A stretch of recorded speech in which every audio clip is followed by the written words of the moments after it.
Hey guys, what's up? It's Samantha, and today I'm going to be memory keeping and talking about what I read the week of January 3rd through the 9th.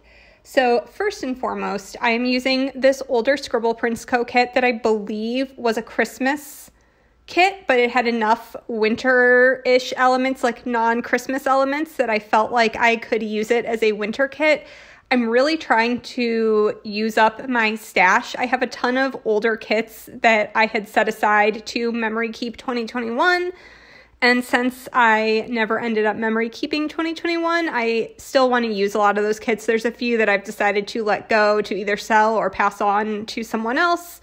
And quite frankly, if this kit came out today, I probably wouldn't buy it because I've accepted that I just don't really like all pale pink kits. They're not really my thing.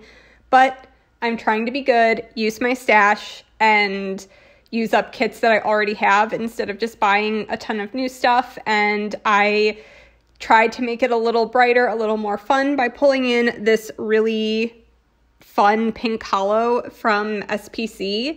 And I really liked pulling in like the heart version of this because I had another wiggle format of it. I can't remember what the other format was, but I feel like the hearts made it more just like fun winter instead of Christmas. Like it just was, there's some heart elements in the spread, like in the heart candy canes and stuff. So I was like, we're just going to lean into the hearts. And I feel like the pink hollow really zhuzhed up the kit, gave it a little more brightness and some contrast from just all pastel pink.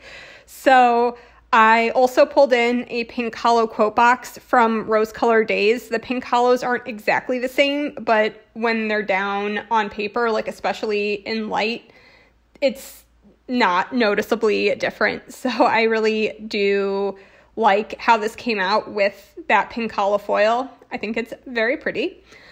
So yeah, honestly, this week was pretty boring. I didn't really do much of anything. I did watch Encanto for the first time, and then I watched it again with Joe because I really enjoyed it. It's just a really good time. I feel like if you liked the movie, you need to pick up the book, The Inheritance of Orquídea Divina. It's very similar vibes, like very similar vibes. When the movie started and they were like talking about the history of everything, I'm like, this is a very similar story. So if you like the vibe, I would check out that book, and vice versa. If you like the book, you need to like get on Disney Plus and watch the movie because it was delightful. So that was basically the only remotely interesting thing that happened this week.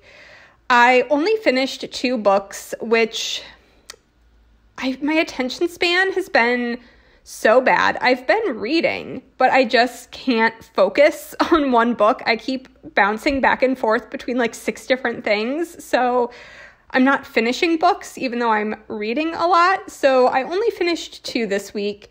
And honestly, like nothing to really rave about. There was a book that I was very disappointed by and a book that was like a solid like, but not like a rave, not a new favorite.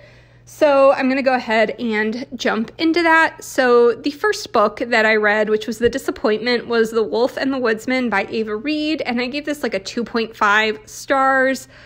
I feel like this promised a lyrical fairy tale-esque story, kind of reminiscent of Spinning Silver or the Winter Night trilogy. It has lots of like Hungarian historical elements and mythology, like paganism and Jewish mythology. And I just was looking for something that was lyrical and beautifully written and atmospheric to, read during winter.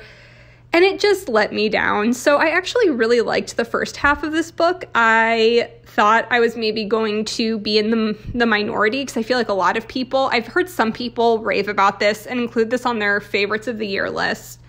And a couple of authors were like every other book. I saw some posts on Instagram by authors that I follow who had listed their favorite books of the year. And other books on their list were books that I had also loved. So I was like, I kept seeing this book. So I'm like, okay, I'm going to pick it up. I'm going to give it a try.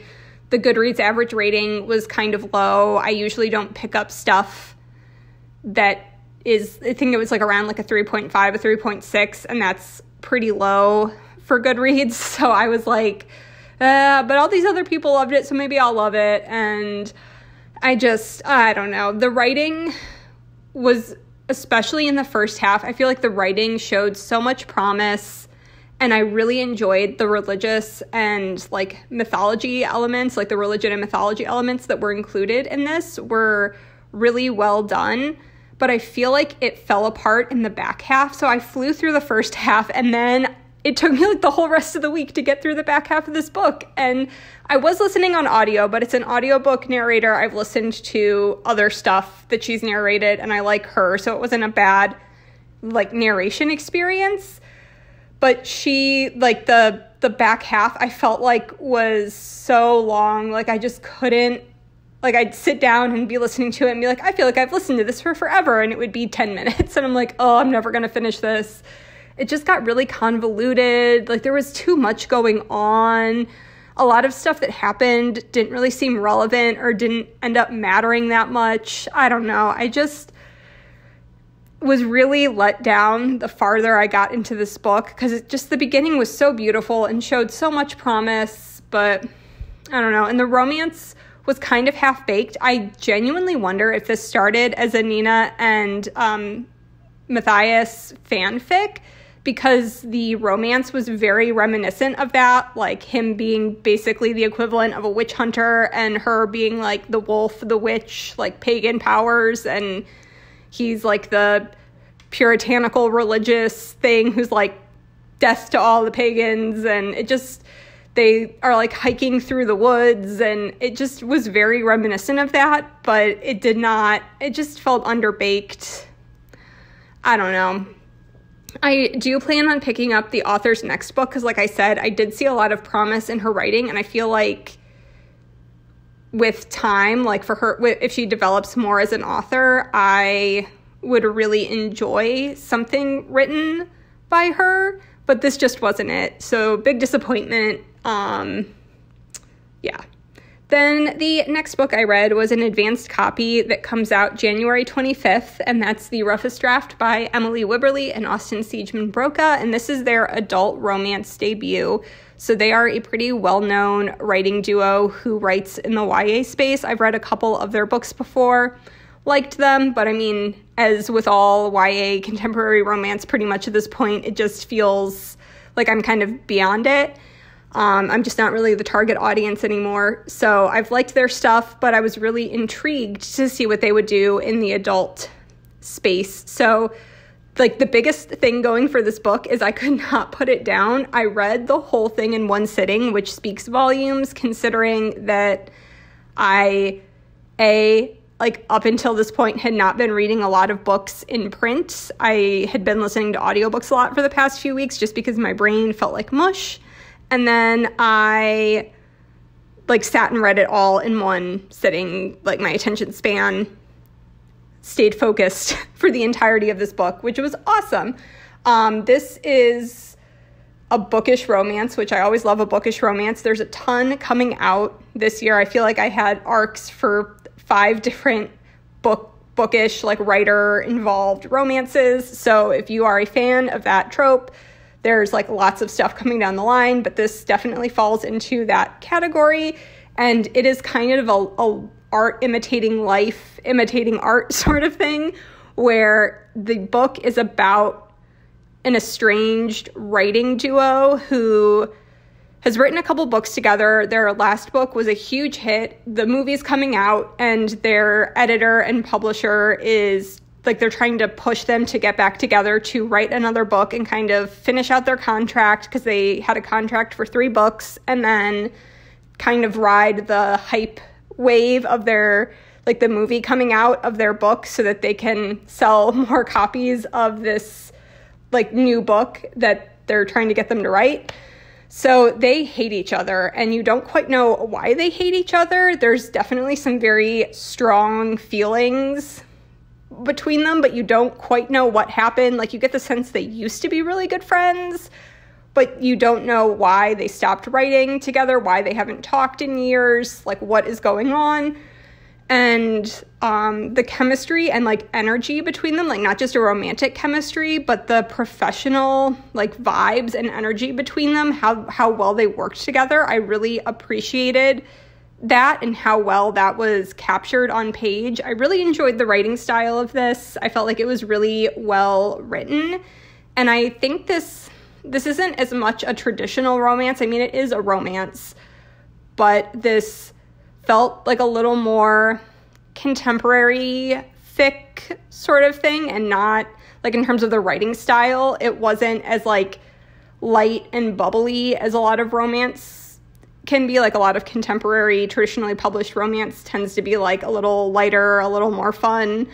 Not that this wasn't fun, but it definitely has there's a lot of anger, there's a lot of different like negative emotions and stuff explored, and it's just like not quite structured like a traditional romance. I would also say if you are someone who absolutely hates even like the smallest hint of cheating in your books, like it doesn't even have to happen on page, it doesn't even have to be like physical cheating. If you don't want even like a whisper of a hint of like the possibility of cheating, don't pick this up, because I know some people, like I don't want to spoil, but I feel like people who hate cheating in romance books really hate cheating in romance books, and they want to know before they go into a romance book, like if that is a thing in the book. That's just something I've noticed when people talk about romance. So like I wouldn't say like on the cheating scale from like no cheating to like 10 like full-on affair, I would say this is like a 2 or a 3. But if you are someone who you feel like that's going to leave a bad taste in your mouth and you won't be able to enjoy the book if there's even like towing the line of cheating, then don't read this. But I actually really liked it. It's messy and emotional, and I had a good time reading it.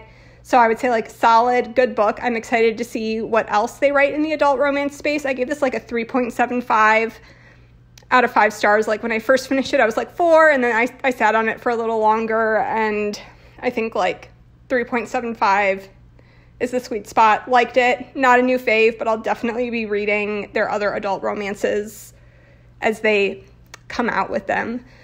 So yeah, those were the books that I read this week. Honestly, don't expect me to be talking about a lot of books in the next couple of weeks either, because like I said, I just can't seem to sit down and finish anything. I'm in the middle of a whole lot of different things, but you know, I'm just going with the flow, and I've been spending a lot of time trying to get back on my filming, editing game, and I've had a lot of technology issues that have just taken up a lot more time, and kind of having to like work out my editing muscles that I haven't had to use in years. It's just been, everything takes longer than it used to because I'm just out of practice, but getting back to it, I will find my balance again for working on videos, getting my books read, taking care of the house, everything else. But it's just really good to be back and to be making content again, and I'm just so excited for everything that is to come. So this is the finished spread, and I actually really do like how it turned out, especially with that darker pink hollow foil in there. I feel like it just really pops against the pastels. So lots of shine, lots of rainbow. I feel like this looks really cool on camera, like with the wiggle. I love it. So thank you guys so much for watching. I hope you enjoyed this video, and I will talk to you in my next one. Bye, guys.